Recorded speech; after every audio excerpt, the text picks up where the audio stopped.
24. Naciones Unidas advirtió sobre el comienzo del colapso climático después de registrarse los 3 meses más calurosos en la historia. Para hablar de este tema nos acompaña Laura Ramajo, especialista en riesgos climáticos e investigadora adjunta del Centro de Ciencia del Clima y Resiliencia. Muchas gracias por acompañarnos, Laura. ¿Qué tal? Hola, ¿qué tal? Muy bien, gracias.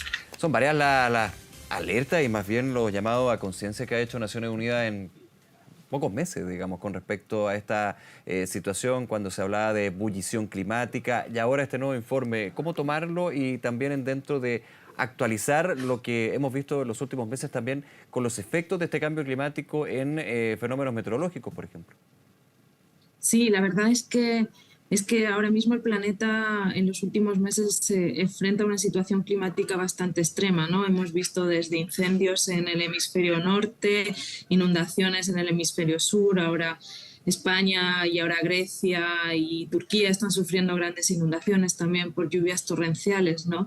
Y lo que escuchamos hace unas semanas atrás por parte del secretario general de Naciones Unidas de que se acababa esta era del calentamiento global y empezaba esta era de la ebullición global, era esta metáfora para advertir de que es necesario principalmente de que los tomadores de decisión y los políticos aceleren la acción climática, ¿no?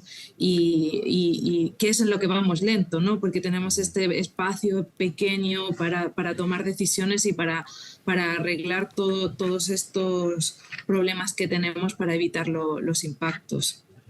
Sí, ahora, dentro de las medidas hay varias, pero principalmente tomar lo que tú decías en términos de las grandes potencias y todos los países, pero específicamente las grandes potencias contaminantes en este sentido, en términos de reducir la emisión de contaminantes y por sobre todo de hacer un compromiso concreto. Aquí hay varias COP que han tratado de llegar a esto y siempre queda uno con gusto a poco, ¿no?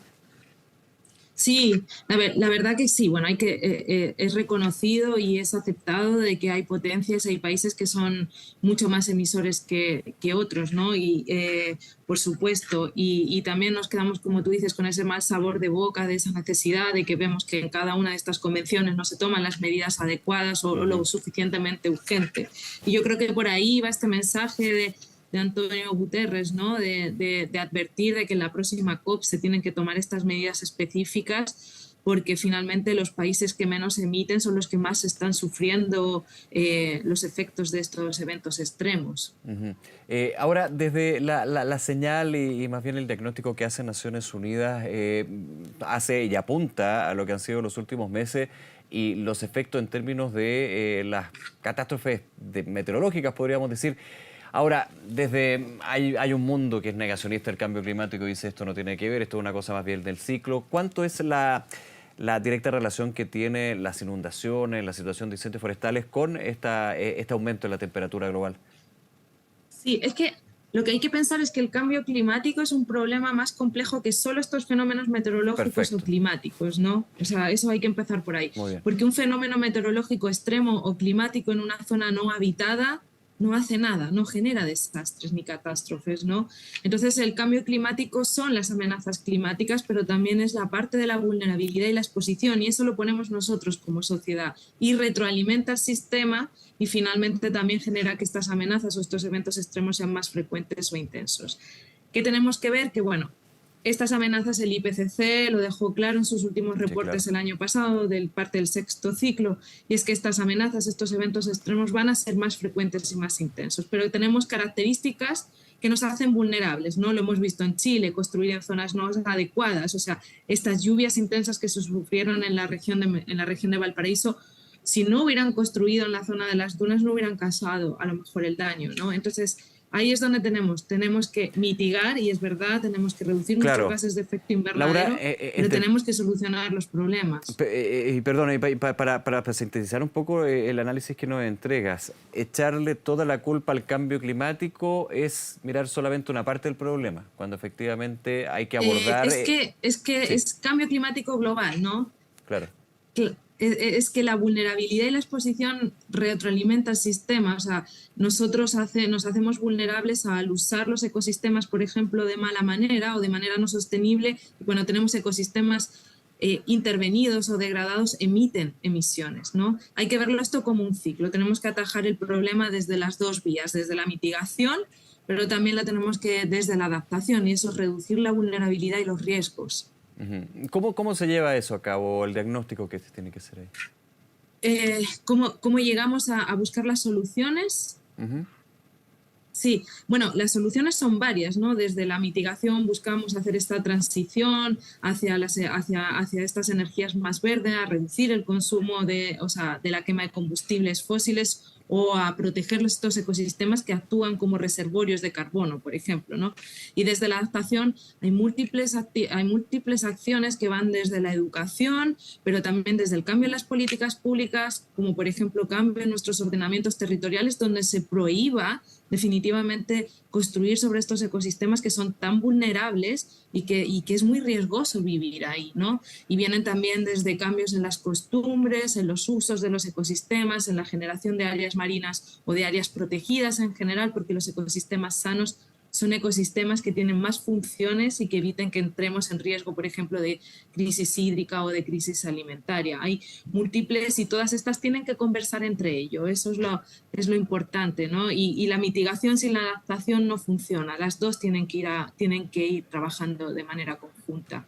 Sí, porque un tema es justamente combatir el cambio climático, pero hacer realidad lo que son los efectos del cambio climático. Recuerdo, por ejemplo, declaraciones de las autoridades de gobierno, el presidente Boric, la ministra del Interior, con el último sistema frontal en la zona centro-sur, con la crecida de ríos, esteros y otros. Y ellos decían algo que es bien relevante. Hay que tener claro que esto está ya instalado en términos de que van a suceder estas cosas, que en el verano vamos a tener incendios forestales de magnitud importante como ya han habido. Entonces hay que aterrizar esa realidad y finalmente también trabajar bajo esa realidad.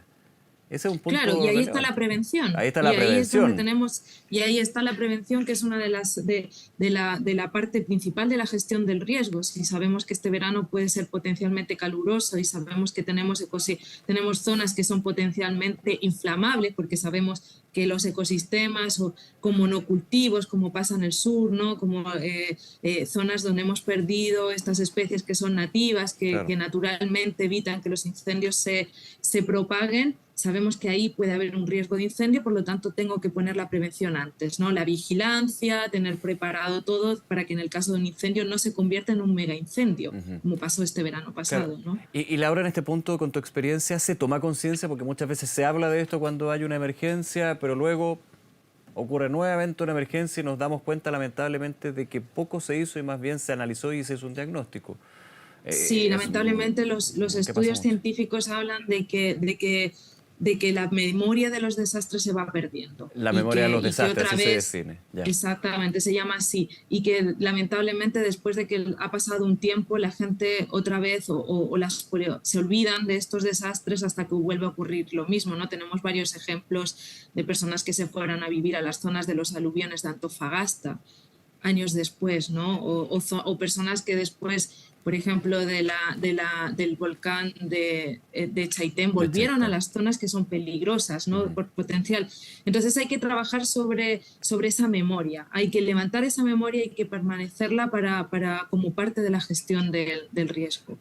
A ver, todavía estamos con las lluvias, evidentemente, pero quiero preguntarte, Laura, cómo se va viendo también la temporada de verano y es un anticipo lo que se ha dado en otros países con temperaturas sobre los 40 grados en algunos casos, ¿cómo se ve ahí? ¿O es La es muy verdad que prematuro, me imagino? es muy Ya, prematuro, los pronósticos funcionan muy bien en los 3, 5 primeros días, es muy prematuro, pero como te digo, la prevención es básica. Entonces, ponernos en ese escenario. utilizando el principio precautorio, que es nuestra mejor herramienta, es mejor pasarse de precavidos que al revés, ¿no? Entonces, mejor prepararse en el caso y si no pasa, mejor, pero estar preparados, ¿no? Entonces yo creo que hay que jugar con eso porque los pronósticos es muy pronto para ver qué va a pasar en el verano y no sabe y lo mejor es prepararse. O sea, yo creo que utilizar esta incertidumbre para prepararse es buena. ¿Cuáles son las claves, podríamos decir, en esa preparación, Laura? Bueno, depende un poco de dónde. Yo creo que la clave es identificar dónde somos vulnerables. Ya. Yo creo que sabemos dónde somos vulnerables. Si ya sabemos que las personas que viven alrededor de las riberas de los ríos, que viven dentro de las plantaciones, por ejemplo, de las plantaciones, ¿no? vegetales, o personas que viven en zonas o personas que viven en zonas potencialmente afectadas por aluviones o por otras potenciales amenazas. Hay que trabajar sobre eso. Y yo creo que por ahí viene ese diagnóstico de dónde somos vulnerables. Porque, como tú decías, o sea, vamos a tener que convivir con estas amenazas y con estos eventos extremos. Entonces, lo que no podemos hacer es volver a reconstruir en las mismas zonas donde ya hubo esto, porque puede volver a pasar potencialmente. Ahí es muy importante el trabajo de la ciudadanía, pero por sobre todo del Estado, en sus distintas reparticiones, desde la emergencia, desde la vía administrativa. ¿Cómo van conversando ahí también?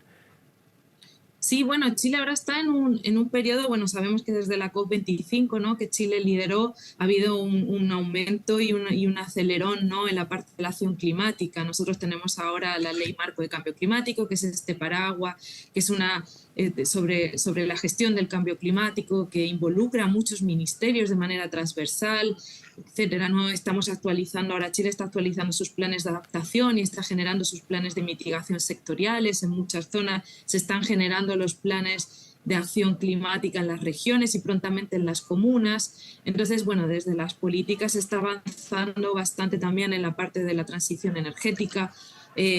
Pero bueno, todavía nos quedan bastantes debes y hay que seguir avanzando, ¿no? Y las políticas públicas y el Estado es uno de los actores. Aquí finalmente lo que pedimos la sociedad también, ¿no? Es importante, porque de ahí también podemos acelerar un poco estas políticas públicas.